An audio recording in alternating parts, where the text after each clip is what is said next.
How do you attract great people to your organization? Like what's the pitch you're giving them and getting them excited about what you guys do? It's funny. We don't. I wonder how all these other startups attract so much talent. It's crazy. We Yeah. don't. I wouldn't say we attract a ton of people, but we're very targeted on whoever comes in the door. And a couple of the employees I asked, during their onboarding, like, what got you pumped up, Yeah. during all this stuff, and like, what gets you excited, and we go over our core values and talk about that.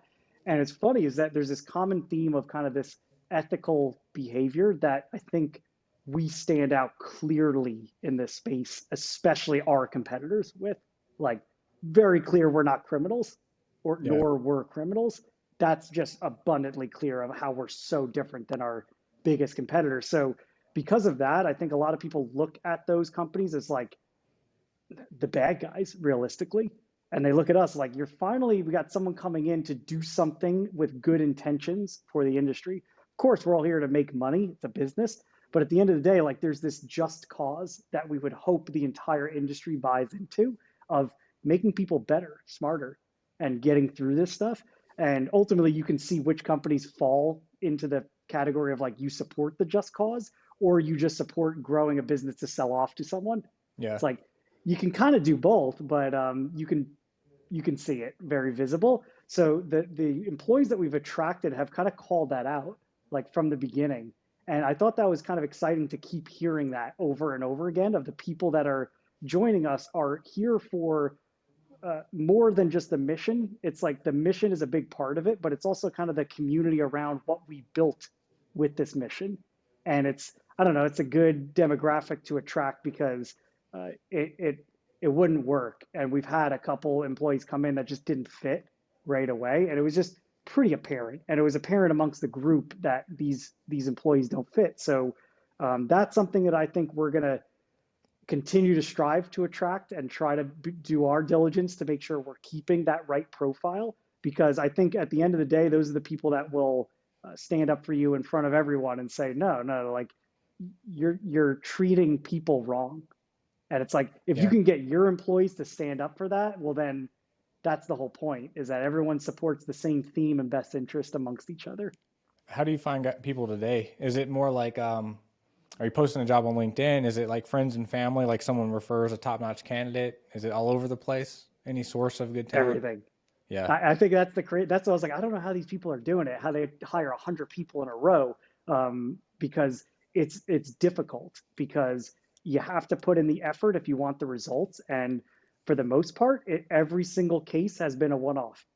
Yeah. Almost every single hire has been a weird one-off. I could not tell you with predictability on how to go find someone, but I do know by spreading your wings and saying, post stuff here, LinkedIn jobs ads here, friends and family here, weird LinkedIn messages here, Yeah. outbounding people, it all works. Yeah. It's just a matter of like patience and find the right person. What about interview process? Do you have any special sauce, or is it kind of a behavioral interview? Everybody vets them. Are there things you're looking for during that interview? There's one, it's like smile, right? Smile on the face. I think like everyone's nervous during interviews, Yeah. and I think I've got a pretty good characteristic of reading past the nervousness and like trying to break people down, just like this is not supposed to be nerve-wracking. Like I just want to know who you are as a person. So I think if you could break through that layer on the interview, that's the more efficient interview. Like we could all ask the questions that all everyone sees everywhere, like where do you see yourself in 5 years and what's your career path look like and Hmm. this and that. But the ones that have stuck out are the ones that went out of their way to be unique. And it's like I never knew that being on the job seeker side when I was growing up and trying to get Yeah. jobs. Is like, oh, just apply to as many as you can. If you have good credentials, people will take you. And it's not. It's like, who do you know and how unique were you in your messaging about that company specifically? Those are the only people that have gotten any type of response from us. Yeah. We do this thing called GWC Core Values. We've written a blog post on it too. But so every candidate starts off with like an intro meeting, which is natural, like a coffee or just a phone call. Then we do a case study because in our consulting, it's like one, it shows they Yeah. want it. B, it's like, can you write? It's kind of a key. Mostly it's do you want it? Because if you're willing to put the effort in, it's a one pager. It's pretty light effort, like an hour of time.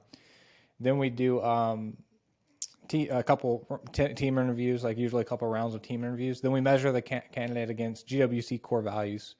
GWC stands for, do they get it? Do they want it? Do they have the capacity to do it? And then our 5 core values.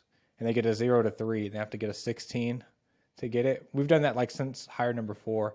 However, I will say that it is a lot of effort.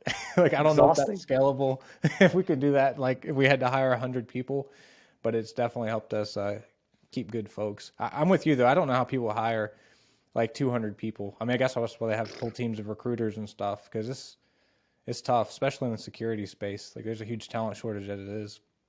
Yeah. And it's, it's tough, I think tougher when you're not the big brand name that, Mm, like in Atlanta here, you got the big giant companies that raised all the funding and they're just hiring and paying up the wazoo. It's yeah. like, how do you compete with that? And the only way you can compete is by differentiating. I was like, this isn't just the job, this is about X mission.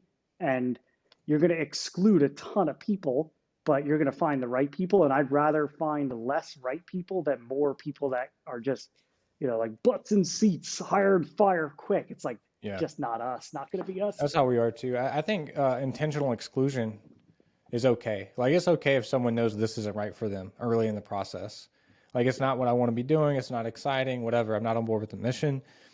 And that's good because it doesn't waste anyone's time. So we try to be pretty upfront about that early in the process, which I think we just put out.